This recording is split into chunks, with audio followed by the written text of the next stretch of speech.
সারাটা রাত যামিনীর কেটেছে নিরাপত্তাহীন, আক্রমণের ভীতি নিয়ে। সাথে তো মেহমান শাহের হতে বিরহের শোক তো আছে। বেগম চন্দ্রমল্লিকা, ভোর হলো, এবার তো অশ্রুর পতন রোধ করুন। কেন এত বেদনা বোধ করছেন? জমিদার বাবু আপনার চৌখাটে পা রাখবেই দিন শেষে। জানি না দিলরুবা, কেন যেন বোধ হচ্ছে বাবু মশাইকে অতি শীঘ্রই হারিয়ে ফেলবো আমি। এই ভয় আমার অভ্যন্তরে গভীরভাবে ক্ষত তৈরি করছে। আফসোসের সুরে শুধালো যামিনী। দিলরুবার জানা নেই কোন ভাষায় নিজের মনিবকে সান্ত্বনা দেবে সে। এমন সময় দাঁড়ে জোরালো করাঘাতের শব্দ। কেঁপে ওঠে উভয় নারী। কেমন এক ভীতি যেন গ্রাস করছে তাদের। যামিনীর ইশারা পেতে দেওয়াল হতে তরবারি নামিয়ে দিলরুবা এগিয়ে যায়। এমন অধিক সতর্কতার জন্য দায়ী কোনো এক অজানা কারণে তাদের কক্ষ হতে প্রহরীদের সরানো হয়েছে। ধীর হস্তে দ্বার খুলতে হুড়মুড়িয়ে প্রবেশ করেন পরিচিত মধ্যবয়স্ক নারীটি। তাকে দেখে স্বস্তির শ্বাস ফেলে যামিনী ও দিলরুবা। কেমন আছো চন্দ্রমল্লিকা? বহুদিন দেখা সাক্ষাৎ নেই, ভাবলাম ভুলে গেলে কি না আমায়, তাই মনে করিয়ে দিতে আসলাম। গুলবাহার খাতুনের কথা শুনে বিরক্তি মাখা চোখে তার দিকে তাকালো যামিনী। নারীটা তা দেখে আলতো হাসল। আহা, বিরক্ত রাগান্বিত হচ্ছে বুঝি?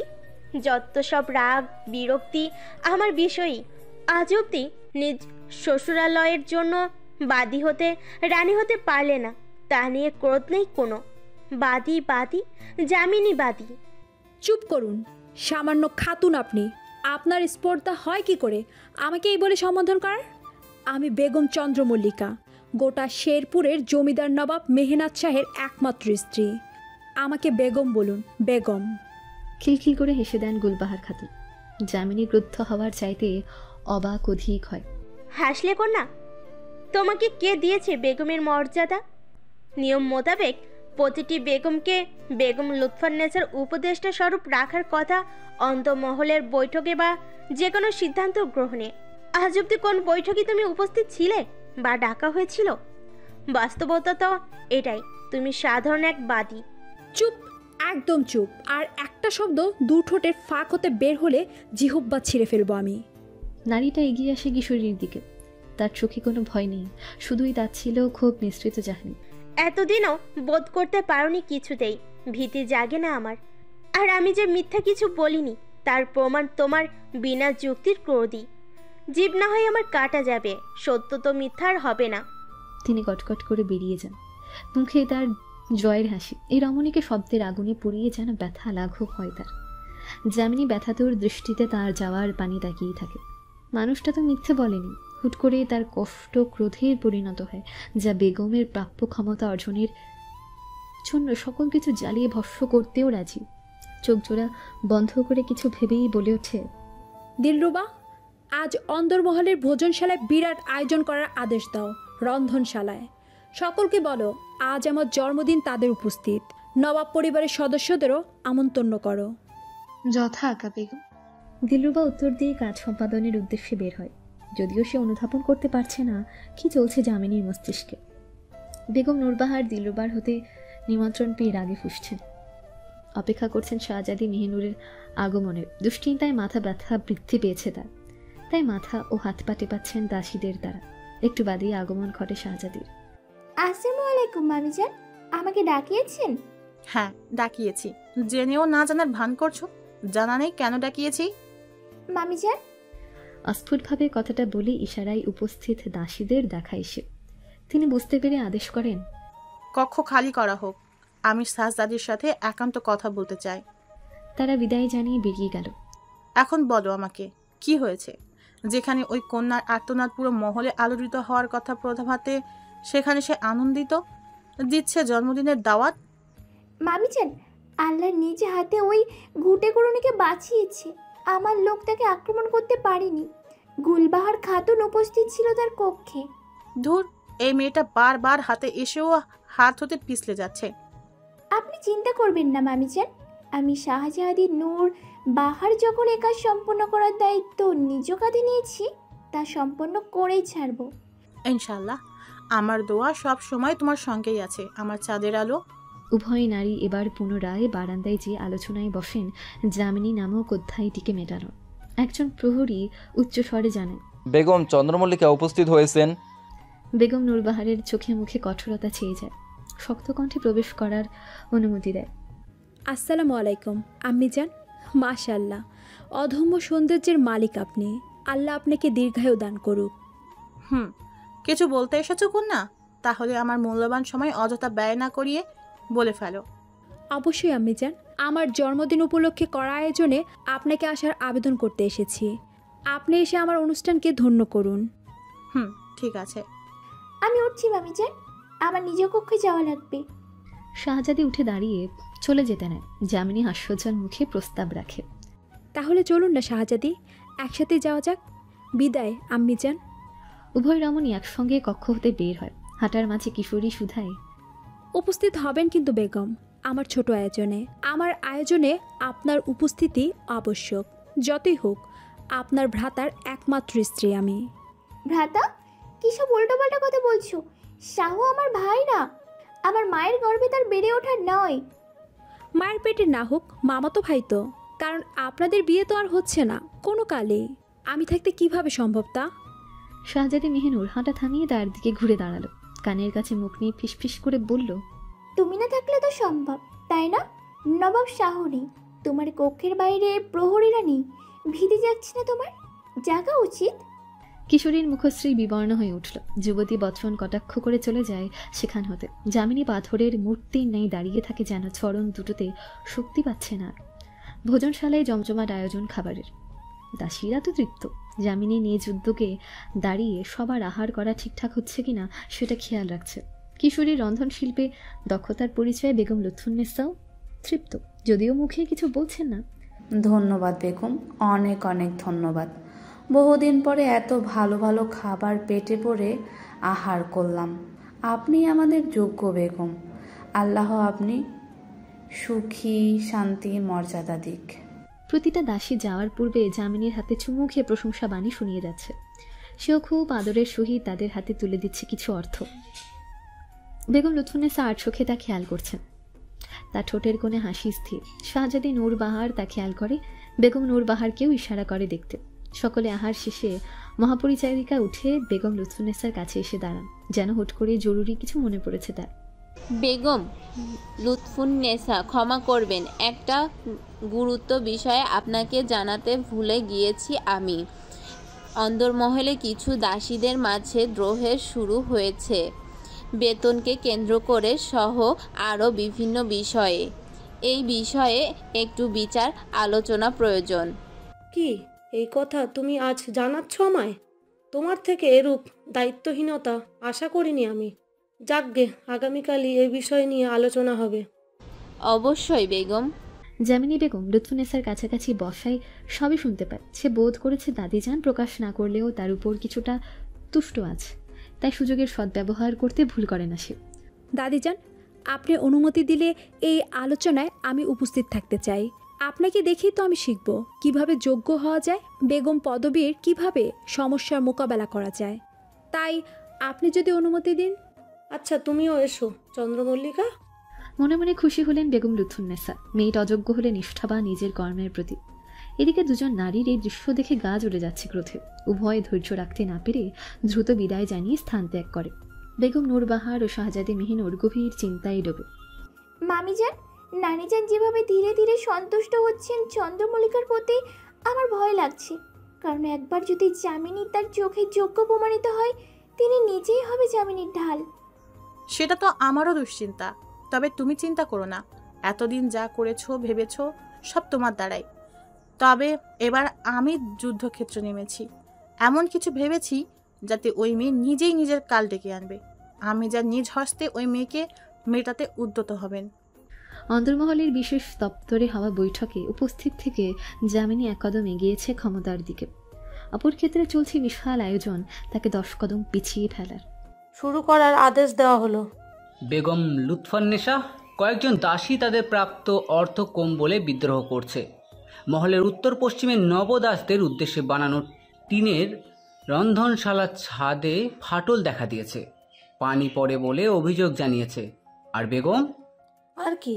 বেগম লুৎফুন্নেসা প্রায় 1 বছর ধরে গ্রামে এতিম কিশোরী, স্বল্পবয়সী বিধবা বা তালাকপ্রাপ্ত মেয়েদের ভাতা দেওয়া হচ্ছে না, আবার অন্দরমহল হতে চাকরির বিজ্ঞাপনও দেওয়া হচ্ছে না বলে তাদের জীবন বেশ কঠিন হয়ে উঠেছে। গ্রামবাসী বরাবর আবেদন করছে কিছু ব্যবস্থা করার, কেউ কেউ একটু বেশি উত্তেজিত এ নিয়ে। আবার বেশ কয়েক যুবতী দাসীদের দৈহিক চাহিদার তাড়নায় দাসের নিবাসে ঢুকতে দেখা গিয়েছে বলে বিচার এসেছে। শেরপুরে বিভিন্ন মৌলভী ও ইমাম সাহেবের কর্ণগোচর হয়েছে এ খবর। আড়ালে তারা আমাদের নবাব সহ আর অন্দরমহলের কর্ত্রী তথা আপনার ওপর অসন্তুষ্টি, ক্ষোভ প্রকাশ করেছেন বলেও শোনা যাচ্ছে। আসন হতে উঠে দাঁড়ান বেগম লুৎফুন্নেসা। ক্ষুব্ধ তিনি, ক্রোধে তার চোখে মুখে কঠোরতা ও আধার ছেয়ে গিয়েছে। এত ভুল মালিয়া খাতুন, আয়েশা খাতুন, তোমাদের ন্যায় অভিজ্ঞজনের নিকট এমন ভুল আশা করিনি। এত কিছু হয়ে গেল আজ, জানছি আমি। পূর্বে জানলে সমস্যাটা এত বৃদ্ধি পেতেই দিতাম না। কারো কর্ণ অবধি পৌঁছানোর পূর্বেই পাথর চাপা দিয়ে আড়াল করে দিতাম সকল কিছু। এখন তো ক্ষত অনেক গাঢ় হয়েছে, শিফা পাওয়া মুশকিল। দাসীদের সাথে কথা বলে দেখো কিছুটা বোঝানো যায় কি না। ভুল ত্রুটি মার্জনা করবেন বেগম, তারা অনেকটা ক্রোধান্বিত। এই মুহূর্তে তাদের কোনো কথাতেই দমানো যাবে না, সমস্যা আরও বাড়বে বটে। আমার মতে এই মুহূর্তে তাদের প্রাপ্য বেতন বাড়িয়ে দেওয়াই উত্তম হবে। তুমি বুঝতে পারছো না আয়েশা খাতুন, এবছর মৎস্যের বাণিজ্য লোকসানের মুখ দেখতে হয়েছে আমার সিংহকে। এমত অবস্থায় অন্দরমহলের জন্য ধার্যমান মাসিক বা বাৎসরিক খরচের অর্থ এতটা নয় যে বেতন বাড়ানো যাবে না। তাছাড়া একবার তাদের কথা মেনে নিলে সাহস বাড়িয়ে দেওয়া যাবে। ভুল ত্রুটি মার্জনা করবেন দাদিজান। আপনি অনুমতি দিলে আমার ছোট্ট মস্তিষ্কে বিদ্যমান পরামর্শ রাখতে চাই। জামিনী বাণীর জন্য বেগম লুৎফুন্নেসা সহ উপস্থিত সকল খাদিম ও বেগম নূরবাহার ভ্রু কুচকে তাকালো। এমন চাহনিতে একটু হকচকিয়ে যায় কিশোরী। ভুল করে ফেলল কিনা নিজের মূল্য বোধ করাতে এই সভায় অংশগ্রহণ করতে যে। ঠিক আছে, বলো কি বলতে চাও তুমি। দাদিজানের গম্ভীর কণ্ঠে কানের দোয়ার পেরিয়ে গেলেই স্বস্তির শ্বাস ফেলে সে। আমার মনে হয় যুবতী দাসীরা নিজের চাহিদা বৈধভাবে পূরণ না করতে পেরে অবৈধ পথে হেঁটেছে। এক্ষেত্রে বিবাহযোগ্য ও বিবাহে ইচ্ছুক দাসীদের বিয়ে করিয়ে দেওয়া যায় খাতিম বা দাসদের সাথে। এই সিদ্ধান্তে মৌলবী ও ইমামদের মাঝে যে বিদ্রোহ নলের সূচনা হয়েছে তাতেও জল পড়বে। আর নতুন দাসী নিলে গ্রাম নারীগুলোরও অর্থ যোগানের ব্যবস্থা হবে। এর ফলে অতিরিক্ত অর্থ ব্যয় করা লাগবে না, সমালোচনা ঠেকানো যাবে। একদমই মেঝেতে দৃষ্টি স্থির রেখে নিজের দৃষ্টিকোণ প্রকাশ করল রমণী। বড় বড় শ্বাস ফেলল সে ক্লান্তিতে। চোখ তুলে তাকালো দাদিজানের দিকে। তিনি এক মুহূর্ত ব্যয় না করেই উপদেশ গ্রহণ করলেন। চমৎকার প্রস্তাব আয়েশা খাতুন, বেগম চন্দ্রমল্লিকার পরামর্শ অনুযায়ী কাজ করো। ইনশাল্লাহ বিপদ টলে যাবে। মাশাল্লাহ কন্যা, আল্লাহ তোমায় আরও সুবুদ্ধি দিক। জামিনীর মাথায় মমতা মিশ্রিত হাত বুলিয়ে বৈঠক ত্যাগ করেন তিনি। হনহন করে বেরিয়ে যান বেগম নূরবাহার। শাহজাদি সর্বনাশ হয়ে গিয়েছে। ওই কালা জাদুকর বেগম লুৎফুন্নেসাকেও জাদু করে ফেলেছে। শাহজাদি মেহনুর নিজের হাতে কঙ্কন পড়েছে। রত্নার কথায় কাজে ব্যাঘাত ঘটে তার। রত্না, তোমায় কতদিন বলেছি এভাবে অসমাপ্ত বাক্য বলবে না, না ঘুরিয়ে সোজাসুজি বলো কি হয়েছে। রত্না বৈঠক ঘরে হওয়া ঘটনা জানাই তাকে। যুবতী ক্রুদ্ধ বিড়বিড়ায়, যতই মেয়েকে ডোবাতে যাচ্ছি তত এই মেয়ে তেরে এগিয়ে যাচ্ছে যুদ্ধক্ষেত্রে জয়ের দিকে। অকস্মাৎ প্রবেশ করেন বেগম নূরবাহার। তার ললাটে সূক্ষ্ম ভাঁজ পড়েছে। মামিজান, এ কি শুনছি আমি রত্নার থেকে? জামিনী যদি এভাবে সকল বইটাকে অংশগ্রহণ করে ও প্রশংসার পাত্র হয় তবে তো নানিজানের নজরে নিচে নেমে যাবে। মানে? তা কাল সকালেই বুঝবে। যাকে তোমাকে যে কার্য দিয়েছি তা সম্পূর্ণ করেছো? নানিজানের কানে গুলবাহার খাতুনের সাথে জামিনীর যোগাযোগের খবর নানিজানের কানে দেওয়া, কিন্তু এতে কি লাভ হবে? তোমাকে যা আদেশ করেছি তা করো মেহনুর, প্রশ্ন করো না। ভুলে যেও না আমি বেগম নূরবাহার, নবাবের আম্মিজান। তুমি জানো না গুলবাহার খাতুন এমন বিষাক্ত বৃক্ষ যাকে মারা তো দূরে থাক, সম্মুখে যেতেও ঘৃণা করে সকলে, বিশেষ করে তোমার নানি যান। মার্জনা করবেন মামিজান, এত ভাবনাই আমার চিন্তা শক্তি লোপ পেয়েছিল। তবে আপনি ভাববেন না, আমি রত্নাকে দিয়ে নানিজানের নতুন একজন দাসীকে মোটা অঙ্কের অর্থ দিয়েছি এই খবর দাদিজানের কানে দিয়ে সন্দেহের বীজ বইতে। তাহলে আর ভেবো না, আগামীকাল সূর্য মাথার উপরে না স্থির হতেই শুরু হয়ে যাবে প্রলয়। যামিনী বারবার পিঠ বদল করছে অস্বস্তিতে। কারো দেহের ঘ্রাণের তৃষ্ণায় নিদ্রা হানা দিচ্ছে না তার চেহারায়। তার কান দুখানা খুব করে চায় কারো কণ্ঠ শুনতে, দেহ হৃদয় তড়পাচ্ছে কারো ভালোবাসায় শিক্ষিত হতে। বহু প্রচেষ্টার পরও যখন তন্দ্রাভাব আসে না আখিতে, সে উঠে যায় শয্যা হতে, পা রাখে বারান্দায়। দিলরুবাও আজ তার সাথে নেই। সে ছুটি নিয়ে গ্রামে গিয়েছে তার অসুস্থ মাকে এক পলক দেখে আসতে। গভীর রাত্রি, আধার বাড়লেই শীত বাড়ে। শাল গায়ে শক্তভাবে জড়িয়ে বুক ভরে শ্বাস নেয় সে। চন্দ্রসা, চন্দ্রসা, ভালোবাসা, ভালোবাসা। চাঁদনির কণ্ঠ শুনে আলতো হাসি ফুটে ওঠে। আক্ষেপ করে বলে, কোথায় আর ভালোবাসা রে চাঁদনি? বাবু মশাই সেই যে গেল, আর তো এলো না এই চন্দ্রমল্লিকার নিকট। না পাঠালো একখানা চিঠি। সে তো জানে তার চন্দ্রমল্লিকার রন্ধে রন্ধে ব্যাকুল তার স্পর্শ পেতে। ভালোবাসি বাবু মশাই, নিজের জীবনে চাইতেও বেশি ভালোবাসি। কিশোরী তার বাবু মশাইয়ের প্রতি সকল অভিযোগ অভিমান একে একে প্রকাশ করতে শুরু করে অবুঝ পক্ষীটির নিকট। এতেই যেন ব্যথা লাঘব হচ্ছে তার। কথা বলতে বলতে সেখানে বিদ্যমান রাজকীয় দোলনা দিয়ে নিদ্রায় ডুবে যায় সে। অপরদিকে তার অজান্তে ধূর্ত পরিকল্পনা বাস্তবায়নের সূচনা হয়ে গিয়েছে দপ্তর হতে। কালো পোশাকে আবৃত এক ব্যক্তি সকলের আড়ালেই আত্মসাৎ করছে অতি মূল্যবান দলিল ও কাগজপত্র। অতঃপর যামিনী, নিদ্রা এবং প্রহরী ও দিলরুবার অনুপস্থিতির সুযোগ নিয়ে ব্যক্তিটা ঢুকে যায় কক্ষেও। চুরি করা কাগজপত্র রেখে যায় অত্যন্ত সূক্ষ্মতার সহিত লুকিয়ে। তবে কি আগামীকাল প্রলয়ের আগমন অনিবার্য? ভোর হয়েছে। বেগম লুৎফুন্নেসার চিৎকার চেঁচামেচিতে মুখরিত গোটা অন্দরমহল। যামিনীরও নিদ্রা ভঙ্গ হয় তা শুনে। দ্রুত পোশাক বদলে কি হয়েছে তা জানতে বের হয় সে। দাসীদের নিকট জানতে পারে অন্দরমহলে গতকাল রাতে কাগজপত্র এদিক ওদিক করা হয়েছে। বিস্মিত হয় সে। কে করতে পারে এমন কাজ? বেগম লুৎফুন্নেসা ক্রোধে যেন চেতনায় হারাবেন। দপ্তরের ওই সিন্ধুকে শুধু এই পরিবার ও জমি সংক্রান্ত দলিল ও কাগজই ছিল না, ছিল তার প্রিয় পত্র, যার রহস্য জানে না কেউ। একবার বাহিরের লোক বুঝতে পারলে এতকাল ধরে মাটি চাপা দেওয়ার রহস্য না খুলে যায়। ভুল ত্রুটি মার্জনা করবেন বেগম। গোটা নবাব বাড়ি তল্লাশি করেছি, চুরির কোনো চিহ্নই নেই। এমনকি কাগজপত্র বাদে দপ্তরে অর্থভর্তি সিন্দুক ও মূল্যবান বস্তু থাকা সত্ত্বেও তা চুরি হয়নি। আগামীকাল কে কে এসেছিল দপ্তরে? তাদের মাঝে কেউ কি না দেখো? আগামীকাল বৈঠক শেষে আপনারা যাওয়ার পর কেউ তো আসেনি। আপনারা গেলেন তার কয়েক মুহূর্ত পরই বেগম চন্দ্রমল্লিকা বের হন। অতঃপর প্রহরী তালা লাগিয়ে দেয়। হুট করেই তার মাথায় আসে কাল রাতের চুলে তেল মালিশ করতে করতে নতুন দাসীটার বলা কথাটা। মেয়েটা বলেছিল দুলবাহার খাতুনকে প্রায়শই দেখা যায় যামিনীর কক্ষে। বেশ সুসম্পর্ক তাদের। তার প্ররোচনায় পড়ে যামিনী এই কুকর্ম করেনি তো? চোখ মুখ শক্ত করে তিনি আদেশ করলেন, চন্দ্রমল্লিকার কক্ষে তল্লাশি করাও আয়েশা। সবার শেষে যেহেতু সে বের হয়েছিল, সন্দেহ তার উপরই। বেগম অবিশ্বাস্য দৃষ্টিতে তাকান আয়েশা খাতুন, তবে মেয়ে চান মনিবের চোখ রাঙানোতে। অতঃপর বেগম লুৎফুন্নেসার উপস্থিতিতে কিশোরীর কক্ষে অনুসন্ধান চালানো হয়।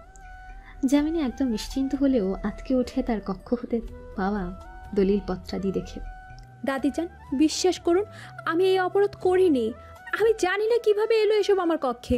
বিশ্বাস করুন। একদম চুপ কালনাগিনী। আমি তোমাকে অযোগ্য হলেও ভালো মনে করেছিলাম। তুমি তো দেখি চন্দনে লেপ্টে থাকা সব। প্রহরী, বন্দি করে নাও এই বেঈমানকে। আগামীকাল পাঠানো হবে তাকে উত্তরের জঙ্গলের বাড়িতে। যামিনী আকুতি করে সত্য জানায়, তাকে মুক্তি দিতে আবেদন করে। তার অশ্রু আকুতি কিছুই কর্ণগোচর হয় না। বেগম লুৎফুন্নেসা মুর্শিদা খাতুনও আবেদন করে, ভুল ত্রুটি মার্জনা করবেন আপনি যান, তবে জমিদার নবাব শাহ আসার অপেক্ষা করলে বোধ হয় ভালো হতো। দিন দিন আদবও তোমার সঙ্গে ছাড়ছে খাতুন। তোমার মতো নারীর উপদেশের আমার প্রয়োজন নেই। আধার চারিদিকে, বাহিরের দৃশ্য দর্শনেরও সুযোগ নেই। প্রায় ছাদের সাথে লাগোয়া ছোট্ট একটা জানলা হতে এক ফালি আলো গড়িয়ে পড়ছে শুধু। 4টা দিন ধরে স্নান আহার করা ব্যতীত যামিনী কক্ষে ঠিক কক্ষ বলা যায় না, বন্দিশালায় বলা ঠিক। আল্লাহ, হে আমায় কোন বিপদে ফেললে তুমি? কেন কোনো দুয়ারই মুক্তি পাচ্ছি না আলোর সাক্ষাৎ পেতে? এইভাবে চললে আমার মৃত্যু অনিবার্য। এই অনাকাঙ্ক্ষিত মৃত্যু আমি চাই না আমার আল্লাহ। আমার প্রিয়তমের সাথে আমি বার্ধক্য কাটাতে চাই। তার আকুতি দীর্ঘশ্বাস 4 দেওয়ালের মাঝেই স্থির থাকে, কর্ণগত হয় না কারো। তবে সে জানে এই দিনের অবসান ঘটবে। বাবু মশাই নিশ্চয়ই তাকে এই অন্ধকারে ঠেলে দেবে না। এই মেয়ে চোখ তুলে তাকায় যামিনী। দ্বারের ফাঁক দিয়ে খাবারের থালা ঢুকল। কিশোরী আলতো হাসল, মুখ তুলল না এই খাবার। চিৎকার করে বলল, এই অন্ন আমার গলা দিয়ে ঢুকবে না। আমি বাবু মশাইয়ের বেগম, বেগম চন্দ্রমল্লিকা। আমার সাথে এই আচরণের শাস্তি সবাই পাবে, সবাই। তার চিৎকার ততটাই মূল্যহীন যতটা মূল্যহীন হয় দেহের ঘ্রাণ বেলির সুগন্ধির কাছে। বরং ভেতরে ঢুকে একজন নারী খাদিম বার কয়েক শক্ত হাতের মার লাগাতে ভুল করে না। আজ প্রথম না, এই 4 দিনে সে বহুবার আঘাত পেয়েছে নিজের বিদ্রোহের কারণে। এতদিনের না খাওয়া যামিনী দখল নিতে না পেরে দ্রুতই মেঝেতে লুটিয়ে পড়ে। তার মনে হচ্ছে মৃত্যু খুব কাছে। বেগম লুৎফুন্নেসা পান মুখে তুলে নিচ্ছেন, আখি জলে ভরে যাচ্ছে তার হাতে বিদ্যমান পুরনো লালচে আভার পত্রটা পড়তে পড়তে। চোখের সামনে ভাসছে পরিচিত মুখ, কত বছর আগের ছবি, চিঠি, তবুও যেন আজকে পাওয়া ক্ষতের নাই তাজা সকল অনুভূতি। তার ভাবনার মাঝে দরজা ঠেলে প্রবেশ করেন মালিহা খাতুন। উত্তেজনায় হিতাহিত জ্ঞান হারিয়েছেন তিনি, তাই অনুমতি নিতেও ভুলেছেন। সাহস কত, অনুমতি ছাড়া আমার কামরায় প্রবেশ করলে? ভুল ত্রুটি মার্জনা করুন বেগম, তবে কথাটি প্রকাশ না করেও স্বস্তি পাচ্ছি না। ভ্রু কুচকালীন বয়স্ক নারীটি, বয়সের ভাঁজ পড়া মুখশ্রিত বিরক্তির আভাও সুস্পষ্ট। দিন কয়েক কেটেছে মাত্র, হ্যাঁ ঝামেলা মেটানোর পর এখনই আবার পুনরায় কি হলো? মালিহা খাতুন, যা বলার সুস্পষ্ট করে বলো, কোনো রূপ ভনিতা করো না। আমি তা নেওয়ার অবস্থায় নেই। হুজুর, আমি এবং একজন খাদিম আসলে চুরির সময়, মানে সেদিন অর্ধরাত্রিতে এক দাসীকে কালো পোশাকে আবৃত হয়ে লুকিয়ে নিবাসে ফিরতে দেখি। দপ্তরে যাওয়ার পথ হতেই ফিরছিল সে। গুরুত্বপূর্ণ ভাবিনি বিধায় আর বিষয়টি ঘেঁটে দেখা হয়নি। সকালে আমি বাজারে গিয়েছিলাম। ফেরার পর চুরি এবং চন্দ্রমল্লিকাকে আটক করার খবর শোনার পর তার উপর সন্দেহ হয়েছিল। তদন্ত করে দেখি সেটাই সত্য, কারণ একজন প্রহরী কালো পোশাকধারী ব্যক্তিকেই বের হতে দেখি দপ্তর হতে। আটকে ওঠেন বেগম লুৎফুন্নেসা। অন্যায় অবিচার কখনোই তার কর্ম নয়। তাছাড়া যদি যামিনী প্রকৃতপক্ষে নির্দোষ হয়ে থাকে তবে প্রিয় পৌত্র মেহমাদ শাহকে কি জবাব দেবেন? মূর্খ, তুমি এসব এখন জানাচ্ছ আমায়? সেদিন কেন জানাওনি? কারণ ওই দাসীটি বেগম নূরবাহারের খেদমতে নিয়োজিত, খাস বাদী রুকাইয়া। মনে মনে যা ভয় করেছিলেন তিনি তাই হলো। ধপ করে শিমুল তুলোর নরম গদিতে বসে পড়েন তিনি। এই পাপের প্রায়শ্চিত্ত কি করে করবেন তিনি? কোনো রকম উচ্চারণ করলেন, এই মুহূর্তে বেগম চন্দ্রমল্লিকাকে সসম্মানে নবাব বাড়িতে ফিরিয়ে আনা হোক, আর এই দাসীকে বন্দি করে যেভাবে পারো যেই প্রক্রিয়ায় জবানবন্দি নেওয়া তার আর আমার সামনে উপস্থিত করাও মূল অপরাধীকে। মালিহা খাতুন সায় জানিয়ে বিদায় নিলেন। বেশ কিছুটা সময় রুকায়াকে সঙ্গে নিয়ে উপস্থিত হন দুজন প্রহরী। ছুঁড়ে ফেলেন বেগম লুৎফুন্নেসার চরণে, পা জড়িয়ে ধরে মার্জনার আবেদন করে যুবতী। বেগম, ক্ষমা করুন আমায়, ক্ষমা করুন। আমার কোনো দোষ নেই। শাহজাদি মেহরুন আর বেগম নূর বাহার আমাকে এই আদেশ দিয়েছিলেন। শাহজাদি? হতভম্ব হয়ে যান বেগম লুৎফুন্নেসা। যে যুবতীকে শীতল মস্তিষ্কের শান্তশিষ্ট ভেবেছিলেন, সে কিনা মুক্ত এক হিতাহিত জ্ঞানশূন্য পশু। মালিহা খাতুন, এই বেহায়াকে বন্দি করো। অন্যের একটা দানাও যেন পেটে না যায় তার। সকল দাসী বুঝুক কি হয় অপরাধীর সাথে। আর নূরবাহার এবং মেহনুরকে এখন উপস্থিত হতে বলো। শাহজাদি মেহনুর ও বেগম নূর বাহার আদেশ পাওয়ার সঙ্গে সঙ্গে উপস্থিত হন তার কামরায়। বেগম লুৎফুন্নেসা খেয়াল করেন দুজনের মুখশ্রীতে অন্যরকম নূর। আয়েশা খাতুন? ইশারা পেতে রোকেয়াকে আড়াল হতে টেনে আনেন আয়েশা খাতুন। সদ্য আসা উভয় নারীর চেহারার রং উবে যায় দাসীটিকে দেখে। ভীতিগ্রস্ত দৃষ্টিতে এক দফা শ্রদ্ধেয় বৃদ্ধার দিকে এগিয়ে নত করে ফেলেন মাথা। এখন নিশ্চয়ই বুঝেছ কেন ডাকা হয়েছে তোমাদের। ছি ছি মেহনুর, আমার চাঁদের কোনা তোমার হতে এই আশা করিনি আমি। এর শাস্তি তোমরা পাবেই। তোমাদের একবারও ভয় হয়নি আমার সিংহের কানে এই খবর গেলে কি? যেভাবে সাপ পেঁচিয়ে ধরে তার শিকারকে, সেভাবেই বেগম নূর বাহার ও শাহজাদি উভয়ই আঁকড়ে ধরে বেগম লুৎফুন্নেসার চরণ দুখানা। ভয়ে কাঁদতে শুরু করে। ক্ষমা করুন আম্মিজান, আপনি তো জানেন আমার বুদ্ধিশুদ্ধি কম, ভুল করে ফেলেছি। দয়া করে এটা আমার পুত্রের কানে দিবেন না। হ্যাঁ নারীজান, ক্ষমা করুন। আমার বুদ্ধি লোপ পেয়েছিল। এই খবর শাহ জানলে সারা জীবন আমাকে ঘৃণা করবে। আমাকে শাস্তি দিতে কোনো অংশ বাদ রাখবে না, দয়া করুন। নানি জানের ভঙ্গিমায় কিছুটা পরিবর্তন লক্ষ্য করলেও দৃঢ়তা বিদ্যমান, তাই দুর্বলতাতেই হাত রাখল মেহনুর এবার। এছাড়া আম্মি জান, আপনার প্রিয় একমাত্র কন্যার বদনাম হবে। এই খবর জানলে বাবা ও দারজান নিশ্চয়ই কটাক্ষ বাণী ক্ষত বিক্ষত করবেন আম্মি জানকে। আম্মি জানের জন্য ক্ষমা করুন আমাকে। কিছুক্ষণ ভাবলেন বেগম লুৎফুন্নেসা, একমাত্র কন্যা, তার মেহনুরের মাতা, তার কোনোরূপ অশান্তি তিনি চান না। ঠিক আছে, তবে এটাই শেষবার। এরূপ অপরাধ আবার হলে আমি নিজ হস্তে তোমাদের সঁপে দিব আমার সিংহের নিকট। দিলরুবা গ্রাম হতে ফিরে জানতে পারে তার প্রিয় বেগমের এই দুর্দশার কথা। শুনে সে বেশ দুঃখিত ও হতাশ হয়। বারবার আর্জি করা আল্লাহর নিকট তার মনিবের মুক্তির উদ্দেশ্যে। অবশেষে আজ আয়েশা খাতুনের হতেই সে খুশির খবর পেল। অধীর আগ্রহে অপেক্ষারত সে জামিনীর উদ্দেশ্যে। যদিও বৈদ্যশালায় অপেক্ষা করার কারণ সে পাচ্ছে না, ক্ষতবিক্ষত অচেতন দেহ অন্তর্মহলে প্রবেশ করল জামিনী। তার দৈহিক অবস্থা দেখে ভরকে যায় দিলরুবা নিজেও। ইয়া আল্লাহ! চিৎকার করে নিজের প্রিয় বেগমকে জড়িয়ে ধরে সে। এভাবে চেঁচিয়ে সারা ঘরের লোক এক ঘরে করবে নাকি? দিলরুবা, শান্ত হও। কিন্তু বেগমের এ দশা! চিন্তা করো না, বৈদ্য তো আছেন, দেখছেন, খুব দ্রুতই সুস্থ হয়ে উঠবে বেগম। জামিনীর অচেতন দেহকে পরীক্ষা নিরীক্ষা করতে শুরু করলেন। তার চেহারা গাম্ভীর্যপূর্ণ, হতাশা জর্জরিত। বেগম লুৎফুন্নেসাও উপস্থিত সেখানে। চিন্তিত হয়ে প্রশ্ন করলেন, কি হলো, তোমাকে এমন দেখাচ্ছে কেন? চন্দ্রমল্লিকার কি অবস্থা? ভুল ত্রুটি মার্জনা করবেন বেগম লুৎফুন্নেসা, তবে বেগম চন্দ্রমল্লিকার সুস্থ হওয়ার সুযোগ খুবই স্বল্প। মৃত্যুর দিকে ধীরে ধীরে হেলে পড়ছেন বটে। এটা কি কথা তোমার? আমি বেগম চন্দ্রমল্লিকার সুস্থ চাই। আল্লাহ সহায় হলে অবশ্যই হবে, তবে আমার হাতে কোনো বিশেষ সুযোগ নেই তাকে বাঁচানোর। আমি যথাসাধ্য চেষ্টা করব তবুও। আর কোনো কথা হয়নি সে মুহূর্তে। বেগম লুৎফুন্নেসা সেখানেই থেকে যান। রাত বাড়ছে, একটু একটু করে অবনতি হচ্ছে জামিনীর শারীরিক অবস্থার। সেই সাথে দরদর করে খামছেন বেগম লুৎফুন্নেসা। এই অনাকাঙ্ক্ষিত মৃত্যু হলে কি জবাব দেবেন তিনি মেহমাদ শাহের নিকট? মেহমাদ শাহের নয়ন যুগলে প্রেমের অগ্নি দর্শন পেয়েছেন তিনি। নিশ্চিত এই খবর কর্ণগোচর হলে এই গোটা জমিদারি শুদ্ধ জ্বালিয়ে পুড়িয়ে ফেলবে সে। তবে কেউ তিনি নিকটে জামিনীর মৃত্যু এই জমিদারের ধ্বংস? মেহমাদ শাহের নিকট ছটফট করছে তার বাচ্চা হরিণীটির উদ্দেশ্যে। তবে এর চেয়ে অধিক হৃদয়ে পড়ছে অজানা যন্ত্রণায়। ছোটবেলায় তার আম্মাজান বলতেন, ভালোবাসার গভীরত্ব মাপকাঠি ছাড়ালে নাকি প্রেয়সীর ভালো থাকা খারাপ থাকা বোধ করা যায়। তবে কি ভালো নেই তার চন্দ্রমল্লিকা? সন্দেহ আরও বাড়িয়ে দিচ্ছে এতদিন জামিনীর কোনো খোঁজ খবর না পাওয়া। কাজের চাপে বিভিন্ন ঝামেলায় সে নিজেও আর বিষয়গুলো খেটে খোঁজ নিতে পারেনি। আজ কাজটা শেষ করে সোজা বাড়ির পথেই রওনা হয়েছে সে। আর মিনিট 5 লাগবে। মিনার, তাড়াতাড়ি গাড়ি চালাও, না হলে নির্ঘাত দুশ্চিন্তা দুর্ভাবনায় এই পথযাত্রাতেই মৃত্যু হবে আমার। আস্তাগফিরুল্লাহ জমিদার বাবু, মরুক আপনার শত্রুরা, এখনই পৌঁছে যাব আমরা, আপনি চিন্তা করবেন না। কে সাহস করবেন আপনার তথা জমিদারের বেগমকে আঘাত করার? মেহমাদ শাহ আলতো হাসি প্রিয় ভৃত্যের বক্তব্যে।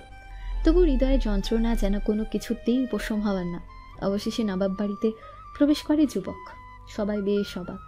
খবর না দিয়ে এসেছে বলে কথা। কোনো দিকে না তাকিয়ে সে অগ্রসর হয় জামিনীর কক্ষের দিকে। দ্বারের সামনে দাঁড়াতেই ভ্রু কুচকে যায় একজন প্রহরীও উপস্থিত। মৃদু ধাক্কাতে দ্বার খুলে যায়। শূন্য ঘর। দেখে বোঝা যাচ্ছে বেশ কিছুদিন হয়েছে ঘরে কারো অস্তিত্ব নেই। ভীতি আরও গভীরভাবে জড়িয়ে ধরে যুবকের মন ও মস্তিষ্ককে। তার প্রেমিক হৃদয়ে বদ্ধ উন্মাদের ন্যায় কামড়া হতে বের হয়। দাসীদের সামনে যে চিৎকার করে জিজ্ঞেস করে, চন্দ্র কই, আমার চন্দ্রমল্লিকা কোথায়? প্রতিটি মেয়ে কেঁপে ওঠে তার কণ্ঠের তীক্ষ্ণতায়। তবে তাদের জানা নেই এই মুহূর্তে সত্য উন্মোচন করা কতটুকু সঠিক।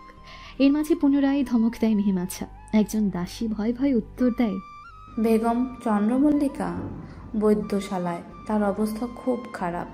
কর্ণগোচর হতে এক মুহূর্তের জন্য থমকে যায় সাহসী জমিদার। পর মুহূর্তেই ছুটে যায় বৈদ্যশালার দিকে। সে কি জানে এক হৃদয় বিদারক দৃশ্য অপেক্ষা করছে তার উদ্দেশ্যে, যা হয়তো কাঁপিয়ে দেবে তার লোম লোম। বেগম লুৎফুন্নেসা ভোরের দিকে নিজের কক্ষে এসেছেন। পোশাক পরিবর্তন করে বিছানায় গা ঠিকালে সারা রাত্রি অনিদ্রায় কাটানোর কারণে অবিলম্বে তন্দ্রায় ডুব দেন। বেগম বেগম দ্রুত ঘুম থেকে ওঠেন, সর্বনাশ হয়ে গেল। আশা খাতুন চেঁচাতে চেঁচাতেই মনিবের কামরায় ঢোকেন। বৃদ্ধা নারীটা উঠে বসে শঙ্কিত হৃদয়। কি হয়েছে আয়েশা, এমন আচরণ করছো কেন? চন্দ্রমল্লিকার কি আরো অবনতি হয়েছে?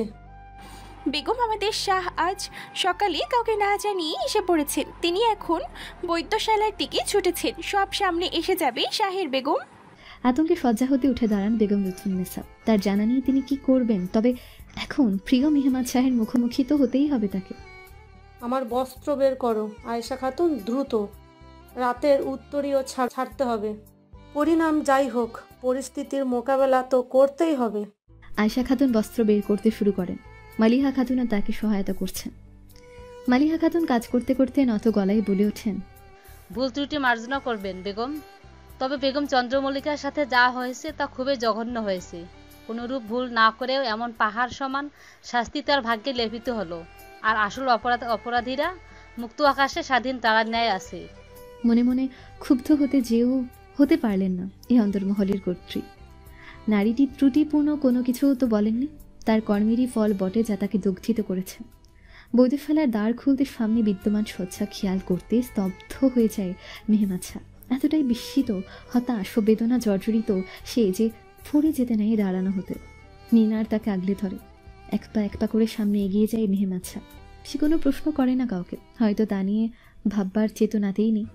পাশে বসে শীর্ণ চেতনাহীন হাতখানা আগলে ধরে দুহাতের মাঝে। বাচ্চা বাঘিনী, কি হয়েছে তোমার? এভাবে চোখ বন্ধ করে থেকো না গো। তোমায় এভাবে মানায় না। তুমি বাচ্চা হরিণের ন্যায় দুষ্টুমি করবে, অভিমান ভরা চোখে তাকাবে, বাচ্চা বাঘিনীর মতন রাগ দেখাবে।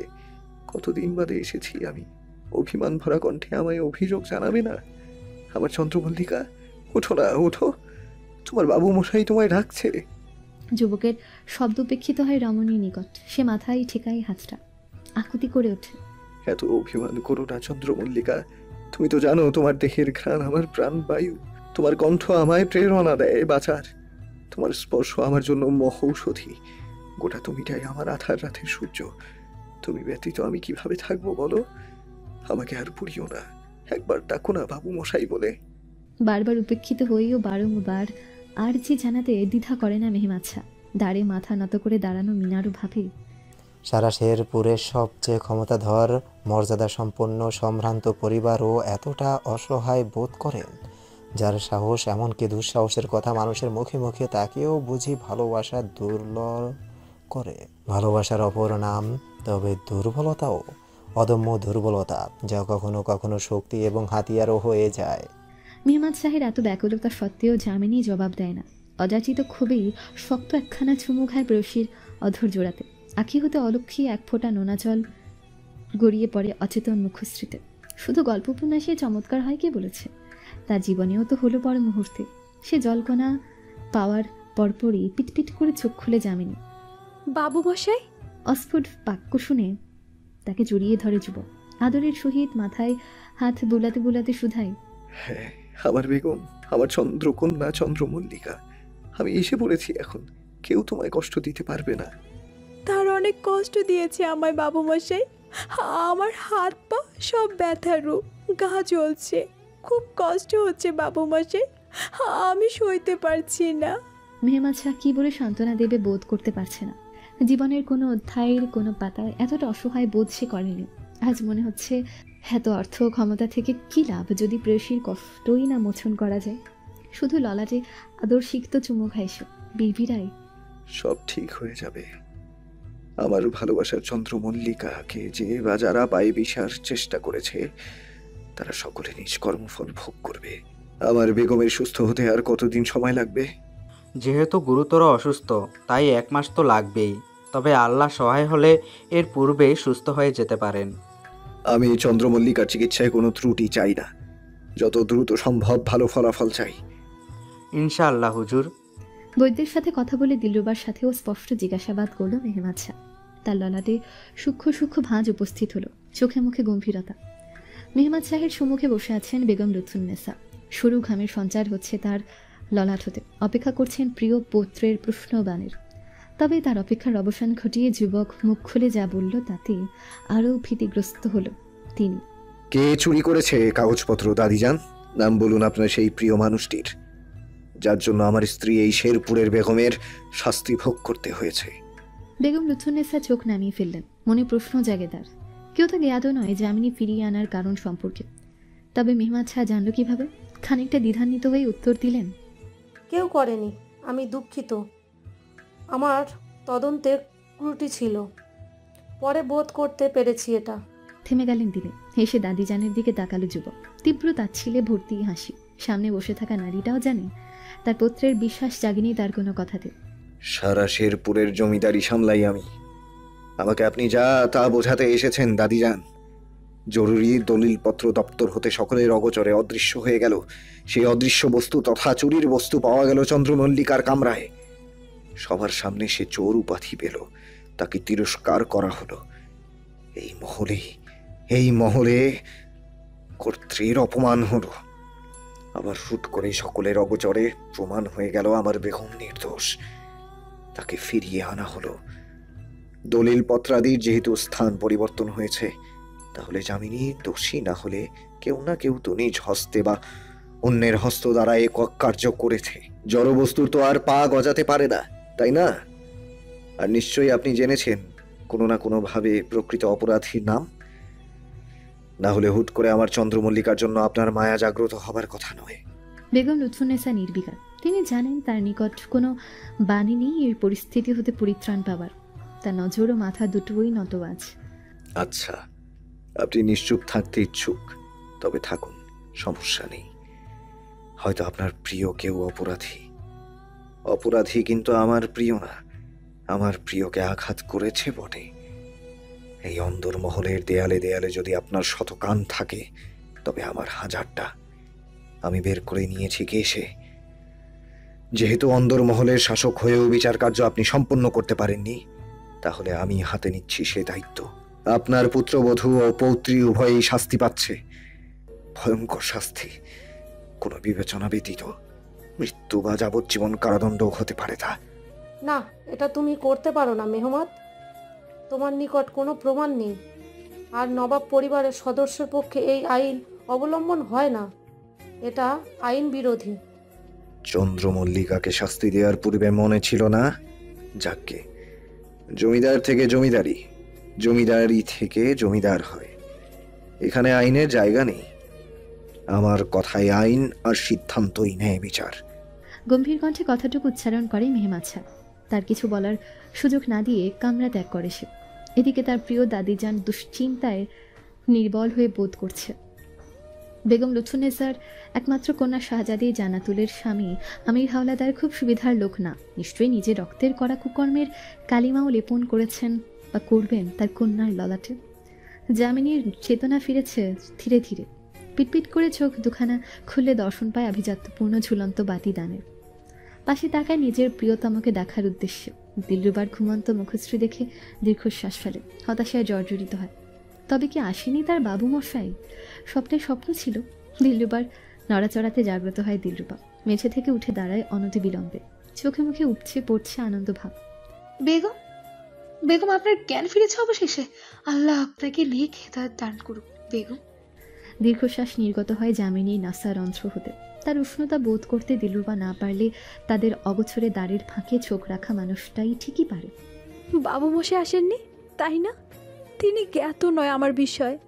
এতটা কেন অবজ্ঞা করে আমায়? কৃষ্ণকায়ার অধিকারী বলেই কি? নোনাচাল গড়িয়ে পড়ে অচিরে। দিলরুবা কিছু বলবে, তার পূর্বেই দুয়ার খোলার শব্দেই ভঙ্গ হয় বুদ্ধশালার নীরবতা। সত্যি অবহেলা করি? মেহমাচ্ছায়ের প্রশ্নে অভিমানে মুখ ঘুরিয়ে ফেলে কিশোরী। জমিদার বাবুর ইশারা পেতে স্থান ত্যাগ করে উপস্থিত বৈদ্য দিলরুবা। যুবক এগিয়ে যায়, চিবুক ধরে এই প্রিয় মুখশ্রীটা নিবিড়ভাবে পর্যবেক্ষণ করে। কতদিন পরে সাক্ষাৎ হচ্ছে তাদের। রমণীর চোখ জোড়া বন্ধ, কোনো কিছুর কামনা ধরে রাখতে আগ্রহী নয় কোনো কালেই মেহমাচ্ছা। শুষে নাই অধর সুধা, ললাটে ললাট থেকে হিসিয়ে সুধায়। কৃষ্ণকায়া তো তোমার সত্যি, তবে জানি না কেন তোমার এই কৃষ্ণ দেহের উষ্ণতাতেই আমার সর্বসুখ বোধ হয়। তোমার ঘ্রাণ আমার নিকট বেলি ফুলের ঘ্রাণ হতেও প্রিয়। তোমার ওই অধরা, তার কথা আর কি বলবো। গোটা তুমিটাই আমার অতি প্রিয় আর একান্তই আমার। নিজেকে ধরে রাখতে পারে না যামিনী, ঝড় ঝরিয়ে কেঁদে দেয়। তবে কোথায় ছিলেন আপনি যখন কোনো অপরাধের বিনা আধারে ঠেলে দেওয়া হয়েছিল আমাকে? জানেন আমায় মৃত্যুর ভয়ও এতটা যন্ত্রণা দেয়নি যতটা যন্ত্রণা যতটা যন্ত্রণা দিয়েছিল আপনার সুদর্শন এই মুখশ্রী, আর না দর্শন করতে পারার ভীতি।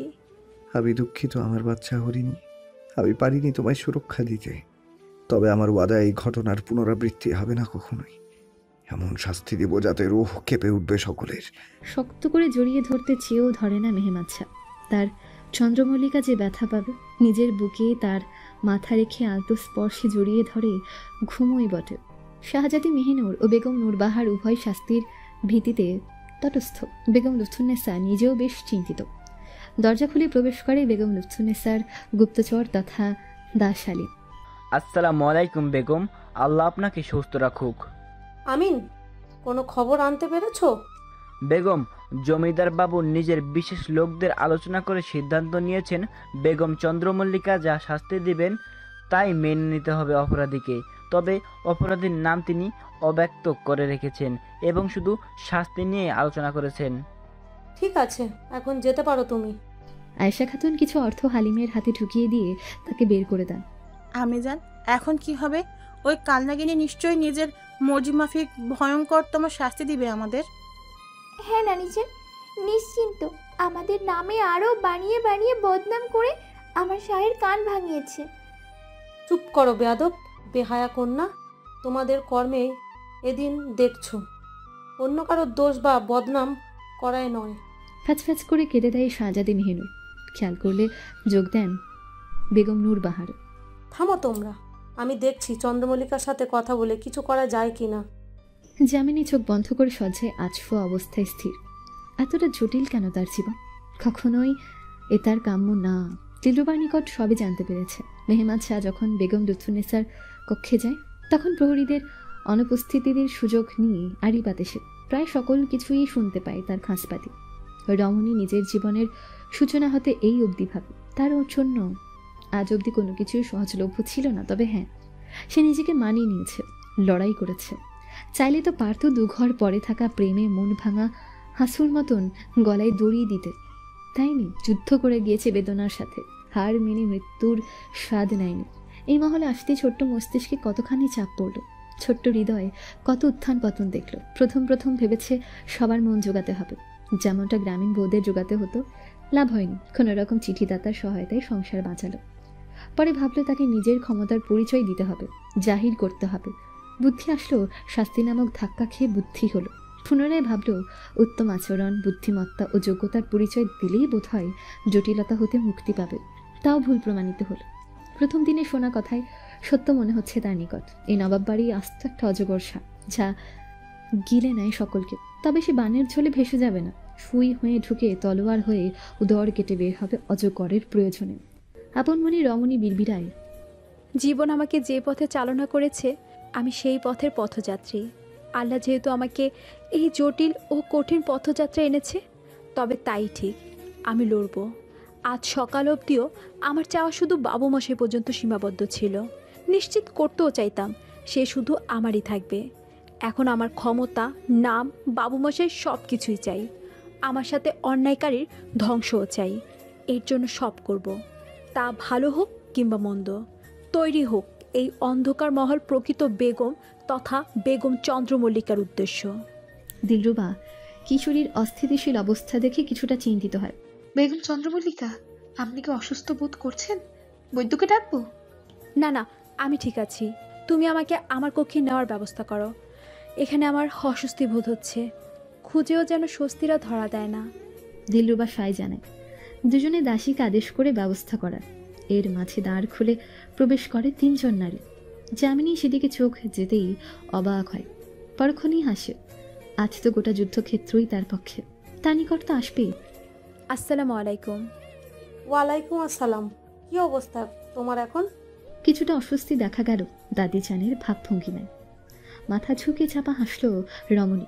নিজে স্বাভাবিক অবস্থা থেকে এই অবস্থায় এনে নিজেই জিজ্ঞাসা করছেন কি অবস্থা? ঠাট্টা করারও একটা সীমা থাকে দাদিজান। যাকগে, এসব খোশমতি বাদ রেখে যে জন্য এসেছেন তাই সোজাসুজি বলুন। নিজের থেকে এত কনিষ্ঠ কন্যার মুখে এমন শীতল কণ্ঠে তিক্ত বাণী শুনে রাগান্বিত হন তিন নারী, বিশেষ করে শাহজাদি মেহেনুর। খবরদার চন্দ্রমল্লিকা, তোমার স্পর্ধা কি করে হয় নারীজনের সাথে এভাবে কথা বলার? অগ্নিদৃষ্টি নিক্ষেপ করে কিশোরী শাহজাদির উপর, যেন জাহানির দ্বারাই ধ্বংস করে দেবে। আর তোমার স্পর্ধা হয় কি করে এই শেরপুরের বেগমের সাথে এই সুরে কথা বলার? দুজন বেগম কথোপকথনে বা হাত দেওয়ার সাহস কি করে হয়? আদব কায়দা শিখনি পরিবার হতে? নানি যান দেখুন। হাতের ইশারায় থামিয়ে দেন বেগম লুৎফুন্নেসা শাহজাদি মেহিনুরকে। জামিনীর উদ্দেশ্যে প্রশ্ন করেন, আমি চাই তুমি আগামীকালের বৈঠকে ক্ষমা করে দাও বেগম নূরবাহার এবং শাহজাদি মেহনুরকে। এর বিপরীতে আমার ওয়াদা, তোমার ঢাল হয়ে তোমার রক্ষা করব, আর মেহমাদ সর্বদা তোমারই থাকবে।